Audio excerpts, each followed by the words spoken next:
स्वभाव से चंचल होता है और मनुष्य में सोचने विचारने की क्षमता होती है, इसलिए ये नियम हमारे इतने निश्चित नहीं होते हैं। जबकि जड़ पदार्थ या निर्जीव वस्तु का अध्ययन अगर हम करेंगे तो उस पर हमेशा हर जगह समान रूप से ही उसके परिणाम हमें देखने को मिलेंगे।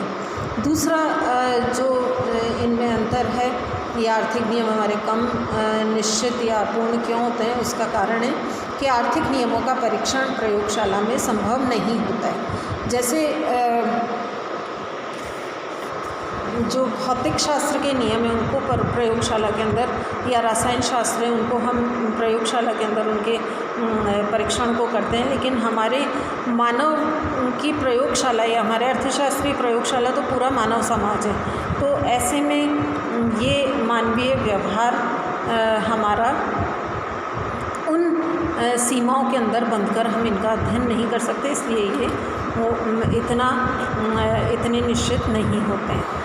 नेक्स्ट है, अर्थशास्त्र के नियम अनेक तत्वों से प्रभावित होते हैं। फिर अर्थशास्त्र के नियम हमारे कई तत्वों से, जिनमें गैर आर्थिक तत्व भी हैं, उनसे भी प्रभावित होते हैं। उनकी भावनाएं क्या हैं, उनकी सामाजिक व्यवस्थाएं कैसी है, धार्मिक प्रवृत्तियां कैसी है, ये सब भी अर्थशास्त्र के नियम मानव के व्यवहार पर अपना असर डालते हैं और इसीलिए ये नियम कम प्रभावपूर्ण होते हैं। फिर आर्थिक नियमों को प्रभावित करने वाले तत्व स्वयं परिवर्तनशील होते हैं। प्राकृतिक नियमों को प्रभावित करने वाले तत्व तो अपरिवर्तनशील होते हैं, लेकिन आर्थिक नियमों को प्रभावित करने वाले तत्व स्थान, परिस्थिति, समय इनके अनुसार स्वतः बदल जाते हैं। तो ये भी एक इसका कारण है। फिर अनेक अज्ञात तत्व आर्थिक नियमों को प्रभावित करते हैं। कई तत्व हैं जो कि हमारे आर्थिक नियमों को प्रभावित करते हैं, जिनको हम बहुत सीमाओं में नहीं बांध सकते। फिर अर्थशास्त्र में मुद्रा रूपी मापदंड अपूर्ण और अविश्वसनीय होता है। हम आर्थिक क्रियाओं को नापते जरूर हैं और उसको हम मुद्रा के रूप में नापते हैं, लेकिन मुद्रा का खुद का मूल्य अनिश्चित होता है, तो इसलिए इससे निकलने वाले जो परिणाम हैं वो भी हमारे अनिश्चित होते हैं। फिर अर्थशास्त्र एक विकासशील विज्ञान है। प्रोफेसर डर्बिन ने इसके बारे में कहा था कि आर्थिक घटनाओं को प्रभावित करने वाले वास्तविक तत्व की अभी तक पूर्ण खोज नहीं हो पाई है। तो हमारे पास में जो केवल नोन डाटा है, हम उसी के आधार पर भविष्यवाणियाँ करते हैं, जो कि अनिश्चित और कम निश्चित होती हैं।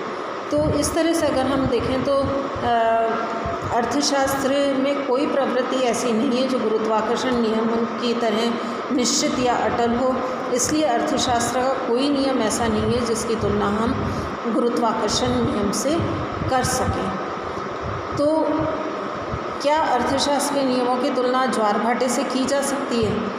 तो आर्थिक नियमों की प्रकृति के संदर्भ में मार्शल का ये कहना था कि हम इसकी तुलना गुरुत्वाकर्षण नियम से तो नहीं कर सकते हैं, लेकिन ज्वार भाटे से ज़रूर कर सकते हैं और संभवतः शब्द इसके साथ में जुड़ा हुआ रहता है। तो अब हम देखें कि अर्थशास्त्र एक निश्चित विज्ञान है या कला है। तो एक निश्चित विज्ञान अर्थशास्त्र हमारा है। इसके लिए कुछ तत्व हमारे पास में, जैसे अधिकांश आर्थिक नियम पूर्ण और निश्चित होते हैं।